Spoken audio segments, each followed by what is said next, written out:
English. Give up the habit so you can talk right. Quote, I think it was Fever coach Stephanie White said of why the Fever did not match the offer. I think that on this Indiana Fever official team merch post, or a risk-averse organization, they would rather keep Dantas, who is literally good at nothing. Out, Amber Cox. Y'all better either cut Dee or Grace and 6'4". You cut somebody 6, they piss me off. Wow, wait. After head coach Stephanie White told the fans to go away, now you're... Justine Pissott is officially no longer a member of the Indiana Fever. The Aces put in an offer sheet, and a lot of people assumed the Fever would counter by cutting one of their actual underperforming roster spots. Instead, Indiana let a promising rookie walk, instead of moving on from a player who's been dead weight on that bench for 2 seasons. That's the decision everybody's furious about this morning, and honestly, it's hard to blame them. There's no saving Caitlin. I've seen more and more people, they're starting to do the whole, Caitlin has got to start speaking out and has got to flex her star power to the organization. This is a fundamentally risk-averse organization. They would rather keep Dantas, who is literally good at nothing, over an unknown but talented rookie. Let's just lay out why this stings so much. This is a team with legitimately no size in the front court, and they just let a 6'4" prospect walk, who shot 42% from 3 in college. That's the exact skill set this roster has been missing all season, and it just got shipped out the door for nothing. It's happened. This was comments that people threw on here before they had actually the word had just broke that they had thrown out an offer, and fans were like, yeah, right here, Stephanie White reliving her Villanova coaching days through Justine on the bench. Yeah. Yikes. Oh, no. Yeah, Vietnam action. Wow. If Becky Hammon and the defending champion Las Vegas Aces think this player can play, that should have been a giant red flag for Indiana's front office to step back and ask what they're missing. Instead of doing that self-evaluation, the answer was just, let her walk. Play the player. That's it. That's the whole take. You don't let a team like Vegas poach a prospect for free without asking hard questions about your own evaluation process. I'm just going to keep it. Dantas, Ty Harris, after she decided to get into it with fans yesterday. Nah. The Indiana Fever decided they would not match the offer. And Justine Pissott, and let's just start here. All you need to know, in a team that's got no bigs, 6'4". I mean, that's all you need to know. 6'4", 42% from 3-point range in college. Nah, I tell you what. And then you get Stephanie White's actual quote on why they didn't match the offer. I think it was just not really having the feeling that we had the ability to open up the roster spot. I had to read that back myself, because that's about as vague and unconvincing an explanation as you're going to get for cutting ties with a legitimate prospect. About these developmental spots is that you have opportunities to develop players. Then when they get an ability to get a standard contract, this is what it's meant for, to continue to advance the opportunity for players and to continue to keep them ready for when the opportunity presents itself. Have you ever seen a league where they want to help other teams out so much in all your life? A pro league? It's kind of wild. It's kind of wild. So in a world where Dantas and Ty Harris exist, White followed that up talking about how developmental contracts exist to prepare players for opportunities elsewhere, essentially framing this as a feel-good story about helping a young player advance her career. That's a nice sentiment, but I have never in my life seen a professional sports organization talk about developing talent specifically so another team can benefit from it. That's not player development, That's just giving away assets. Tell you what, you're going to start seeing this. A Caitlin Clark fan right here. Sorry, CC, love you tremendously. But if you stay here, you deserve what you get. Wow. It's extremely apparent how incompetent the Fever is. I hope you can overcome all this, but I just don't see how. Wow. Cece's probably smuggling herself out in Pissott's luggage.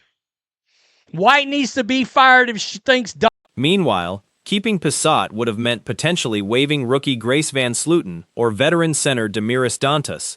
And in a world where Dantas is still occupying a roster spot after 2 largely unproductive seasons, choosing to keep her over a promising 6'4" shooter is the kind of roster decision that's going to get picked apart all season long. For the third time. Quote, I think it was just not having really the feeling that we had the ability to open up the roster spot. You've got to be kidding me. Fever coach Stephanie White said of why the Fever did not match the offer. I think that that's a great thing about these developmental spots, and the challenging thing. One Caitlin Clark fan summed up the fan base mood perfectly.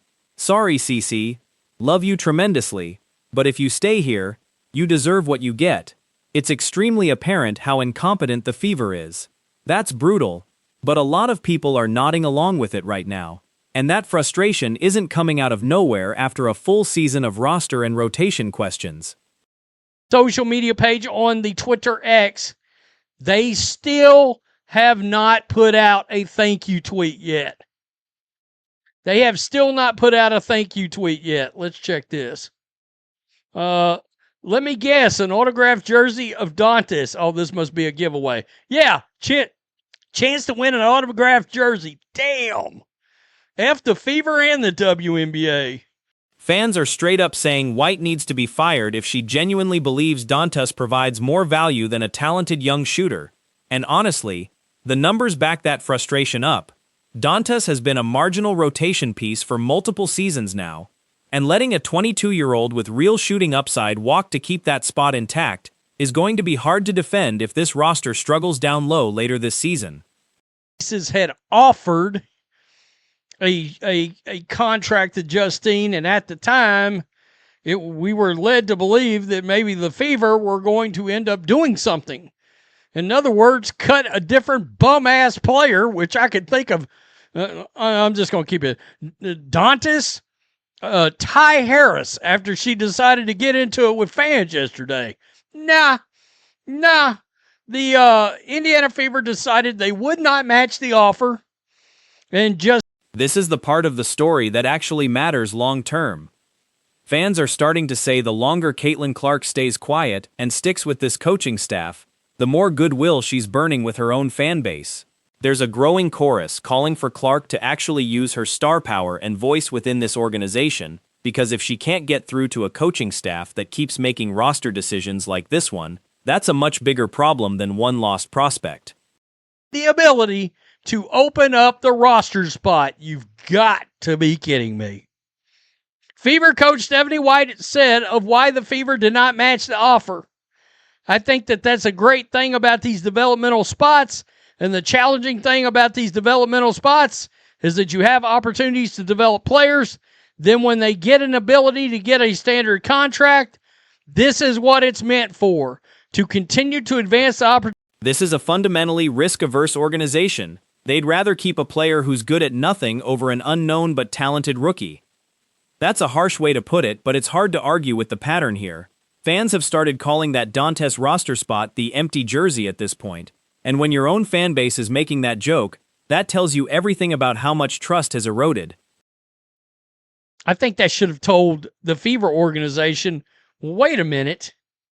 If somebody like Becky Hammond is wanting to pick this player up, take a step back. What are we missing here? What is it that we're not doing? How about... People are even joking that Stephanie White is reliving her old Villanova coaching days by keeping talented young players glued to the bench. calling this whole situation an unserious poverty franchise approach to roster building.